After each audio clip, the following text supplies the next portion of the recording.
Good morning guys, welcome to you all in my YouTube channel. तो आज मैं blood के बारे में बात करूँगी। तो ब्लड है क्या? ब्लड एक फ्लूइड कनेक्टिव टिश्यू है। हमारे बॉडी में दो ही फ्लूइड कनेक्टिव टिश्यू पाए जाते हैं, एक ब्लड और दूसरा लिम्फ।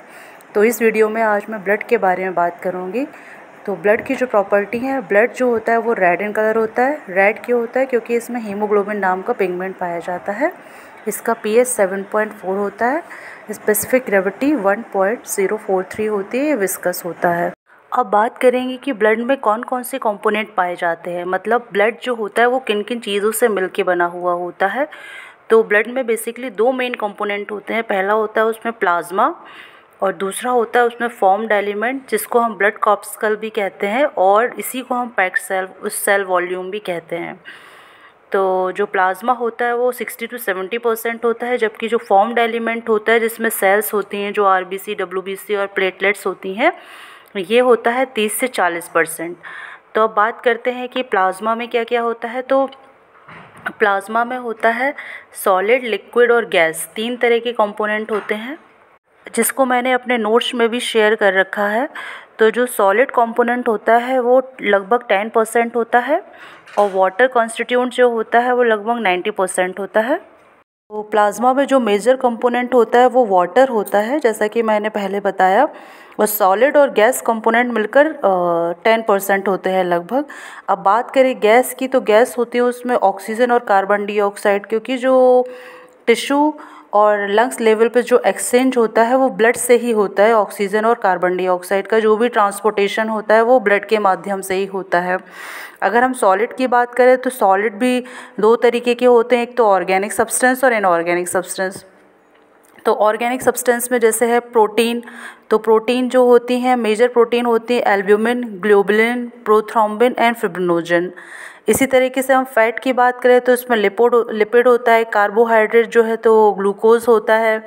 एनपीएन जो है नॉन प्रोटीनियस नाइट्रोजन, वो बेसिकली यूरिया और केटेनाइन होता है, जो कि ब्लड के माध्यम से जो एक्सक्रीटरी प्रोडक्ट होते हैं वो भी किडनी के माध्यम से बाहर जाते हैं, शरीर से बाहर निकलते हैं। और इसमें vitamins, hormones, neurotransmitter, clotting factor भी पाए जाते हैं। अगर हम इनऑर्गेनिक सब्सटेंस की बात करें तो इसमें बेसिकली एनायन और कैटायन होते हैं, जैसे सोडियम है, क्लोराइड है, पोटेशियम है, मैग्नीशियम है, फेरस है, फेरिक है, और भी सारे एनायन कैटायन जो है वो ब्लड में पाए जाते हैं और ब्लड के माध्यम से ही सेल लेवल पे एक्सचेंज होते हैं। तो अब हम ब्लड में जो फॉर्म्ड एलिमेंट जो 30 से 40% होता है, जिसमें ब्लड कॉर्पस्कल्स होती हैं, बेसिकली आरबीसी, डब्ल्यूबीसी या प्लेटलेट्स। तो आरबीसी जो कंसंट्रेशन होता है आरबीसी का वो 6 to 8 मिलियन पर माइक्रोलीटर ऑफ ब्लड होता है, जबकि डब्ल्यूबीसी जो होती है वो 9 से 12,000 माइक्रोलीटर ऑफ ब्लड होती हैं, जबकि प्लेटलेट की कंसंट्रेशन जो होती है वो 3.5 to 5 lakhs पर माइक्रोलीटर ऑफ ब्लड होती हैं। तो आरबीसी बेसिकली क्या काम करती हैं? गैसियस एक्सचेंज का काम करती हैं, ऑक्सीजन और कार्बन डाइऑक्साइड के ट्रांसपोर्टेशन में, जबकि डब्ल्यूबीसी का प्रमुख कार्य है शरीर को इम्यूनिटी प्रोवाइड करना, वाइल प्लेटलेट्स जो होती हैं वो क्लॉटिंग में हेल्प करती हैं। हाँ, तो उठती है कि प्लाज्मा को हम ब्लड से सेपरेट कैसे करेंगे। तो इसके लिए क्या होता है कि एक सेंट्रीफ्यूगेशन ट्यूब आती है और सेंट्रीफ्यूगेशन मशीन होती है। तो इस सेंट्रीफ्यूगेशन ट्यूब में हम ब्लड ले लेते हैं और उसमें एंटीकोगुलेंट मिला दिया जाता है। इसके बाद इनको सर्टेन रोटेशन पे घुमाया जाता है। जो उसके बाद हम देखते हैं कि जो वाटरी कंपोनेंट होता है वो प्लाज्मा होता है, जबकि नीचे बहुत ज़्यादा रेड कलर का जो कंपोनेंट इकट्ठे होते हैं उसमें आरबीसी, प्लेटलेट्स होती हैं, और बीच में एक बफी कोट जो वाइट सा होता है थोड़ा, वो नज़र आता है, उसको हम बफी कोट कहते हैं, जिसमें बेसिकली डब्ल्यूबीसी होते हैं। तो अगर हम आरबीसी के जो शेप होती है उसकी बात करें तो आरबीसी का शेप जो होता है वो बाइकॉनकेव होता है, और जो पैक्ड सेल वॉल्यूम होता है वो बेसिकली उनके शेप से ही अफेक्टेड होता है। तो बाइकॉनकेव शेप होने के कारण आरबीसी बहुत अच्छे से ब्लड में फ़्लो कर पाती हैं। जैसा कि आपको डायग्राम में भी, जैसे हमारे नोट्स में भी नज़र आ रहा है कि जो ऊपर वाटरी कंपोनेंट है वो प्लाज्मा है, जबकि नीचे बफी कोट और आरबीसी प्लेटलेट्स मिलके क्या बनाती है, ये पैक्ड सेल वॉल्यूम का फॉर्मेशन करती है। इसी को हम पैक्ड सेल वॉल्यूम कहते हैं। तो जो पैक्ड सेल वॉल्यूम होता है, जैसा मैंने पहले ही बताया, ये आरबीसी की शेप से पे निर्भर करता है।